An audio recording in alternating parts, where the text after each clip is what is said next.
Muy buenas a todos. Bienvenidos al proceso de aprendizaje 4, programa 1. Soy Nayeli Saavedra y hoy nos meteremos con un tema durísimo, el gran terror. Conmigo, Gaby. Hola Nayeli. Hola a todos. Y Lorena Bravo. Hola, tema complicado, pero hay que hablarlo.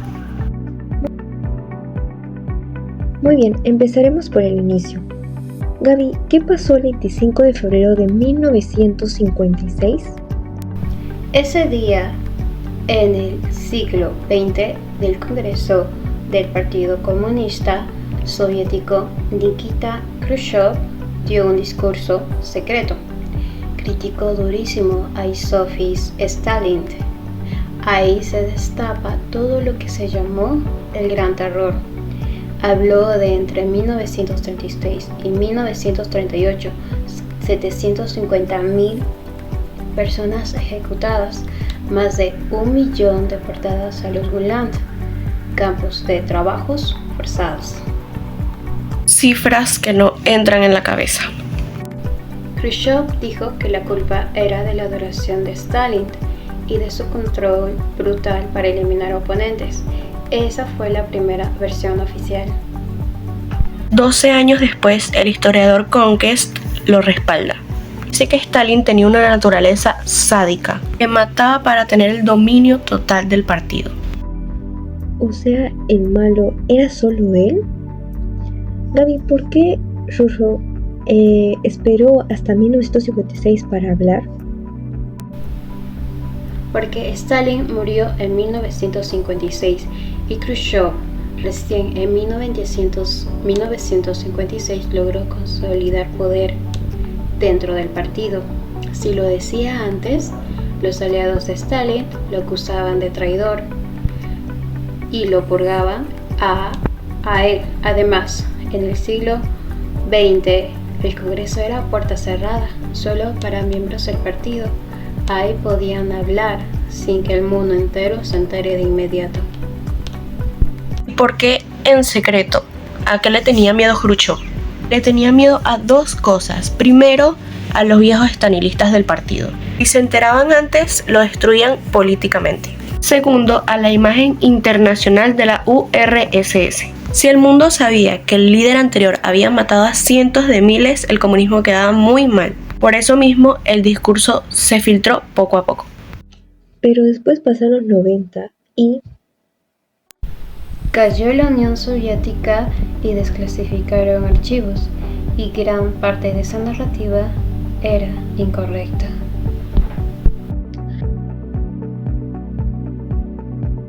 Muy bien, para entender esto, explíquenme el sistema. ¿Cómo era la URSS? 1922 a 1991 fue un régimen totalitario y opresor. Represión política brutal, se eliminaba cualquier disidencia. Y hubo miles de fallecidos políticos, pero también por decisiones económicas malas. A ver, explícame, como si tuviera 15 años. ¿Qué fallaba en el sistema? 3 cosas. Primero, la economía era planificada desde Moscú. Si un plan fallaba, en vez de arreglarlo, buscaban culpables.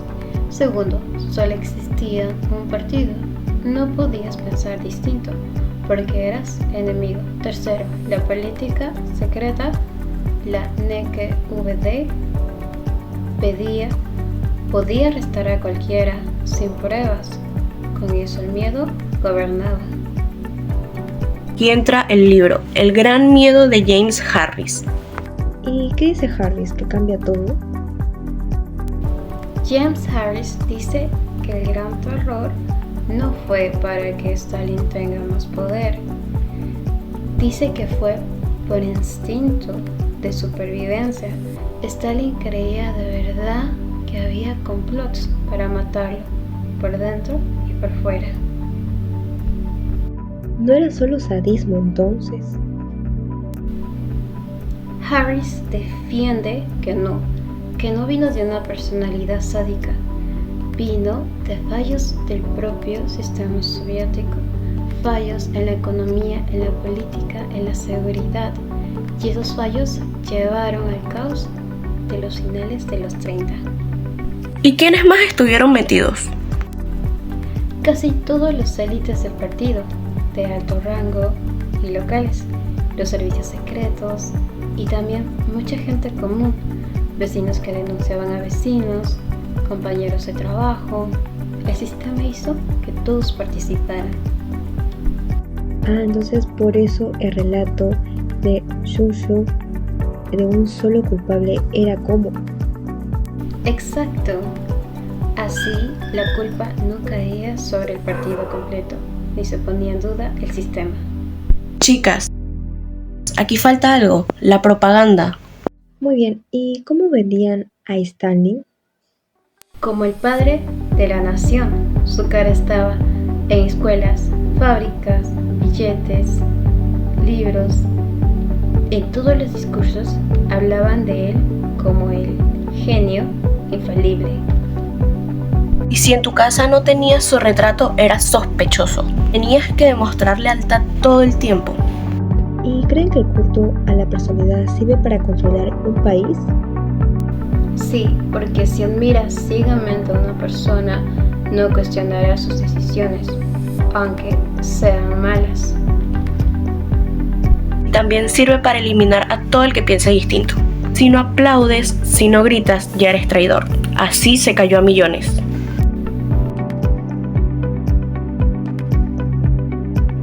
Basta de cifras, hablemos de personas. Les cuento 3 casos reales que pasaron miles de veces. Caso 1. El militar. El militar general Iván Petrov, 42 años, 20 años en el Ejército Rojo con medallas. En 1937 lo llaman a Moscú. Sospechas de conspiración. Stalin tenía miedo de un golpe militar. Ese año se fusilaron a 3 de 5 generales. A Petrov lo interrogaron 3 días.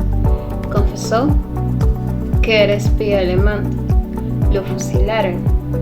Su esposa y 2 hijos fueron a Gulag.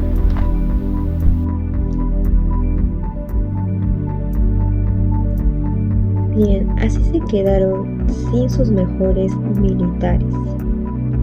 Doctora Elena Volkova, 35 años, bióloga e investigaba cómo mejorar el trigo.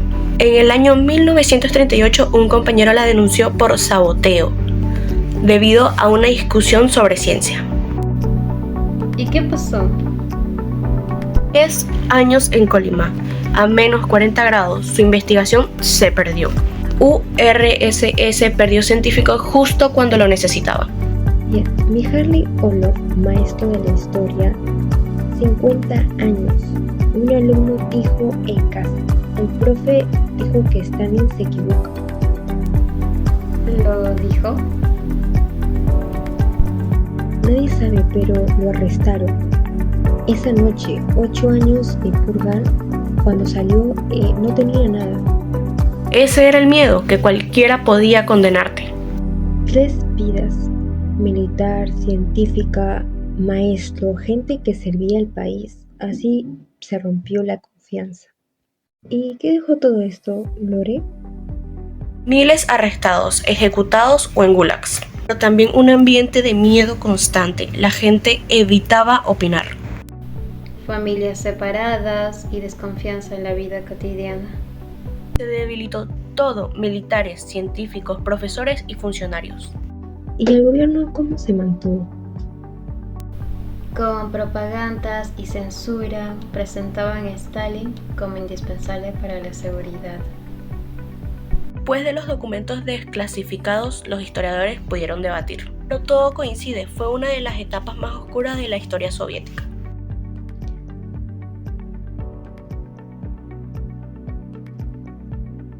¿Y se puede sanar a un país después de esto? Es difícil, se puede, pero toma décadas. Primero hay que hablar, enseñar en las escuelas. Sin memoria no hay sanación. y la URSS nunca terminó ese proceso completo. Muy bien, cerramos. ¿Y con qué nos quedamos? Con que el poder sin control se pudre. El gran terror no fue solo culpa de un hombre, fueron fallos de sistema, miedo y una sociedad que denunció por sobrevivir. Y usar el miedo como herramienta política destruye un país desde adentro, destruye familias, instituciones y confianza. Esas heridas duran generaciones. Sí, y también con que la historia hay que leerla completa, con documentos, sin ideología. Duele, pero es la única forma de que no se repita. Bien, gracias Gaby. Gracias a ustedes. Y muchas gracias Lorena Valentina Bravo Ruiz. Gracias, Nayi. Bien, y yo soy Nayeli Saavedra y esto fue el proceso de aprendizaje 4, programa 1, El Gran Terror. Nos escuchamos la próxima semana. Muchas gracias.